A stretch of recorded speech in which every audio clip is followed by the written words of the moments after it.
પત્નીને એટલે કે ભારતીબેનને નિલેશભાઈએ છરીથી પેટમાં મારેલો ત્યારે તેનો સગો દીકરો સૂરજ વચમાં પડતા સૂરજને પણ તેની છાતીની અંદર એક છરીથી જીવલેણ ઘા મારેલો અને સૂરજનું ત્યાં સ્થળ ઉપર જ મૃત્યુ નિપજાવેલ. આમ બાપ એટલે કે નિલેશભાઈએ પોતે જ પોતાના છોકરા સૂરજને માર મારી અને મૃત્યુ નિપજાવેલ અને જે તે વખતે જ જે પત્ની હતી એને પણ જીવલેણ ઘા મારેલ તે મુજબની વિગતવારની ફરિયાદ તેમના પત્નીએ ફરિયાદ આપેલ અને હાલ આગળની તપાસ પોલીસ ઇન્સ્પેક્ટર શ્રી પટેલિયા સાહેબ નાઓ ચીખલી પોલીસ સ્ટેશન નાઓ કરી રહ્યા છે. પત્નીને એટલે કે ભારતીબેનને નિલેશભાઈએ છરીથી પેટમાં મારેલો ત્યારે તેનો સગો દીકરો સૂરજ વચમાં પડતા સૂરજને પણ તેની છાતીની અંદર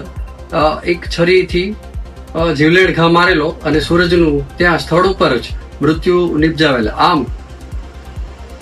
બાપ એટલે કે નિલેશભાઈએ પોતે જ પોતાના છોકરા સૂરજને માર મારી અને મૃત્યુ નિપજાવેલ અને જે તે વખતે જ જે પત્ની હતી એને પણ જીવલેણ ઘા મારેલ તે મુજબની વિગતવારની ફરિયાદ તેમના પત્નીએ ફરિયાદ આપેલ અને હાલ આગળની તપાસ પોલીસ ઇન્સ્પેક્ટર શ્રી પટેલિયા સાહેબ નાઓ ચીખલી પોલીસ સ્ટેશન નાઓ કરી રહ્યા છે.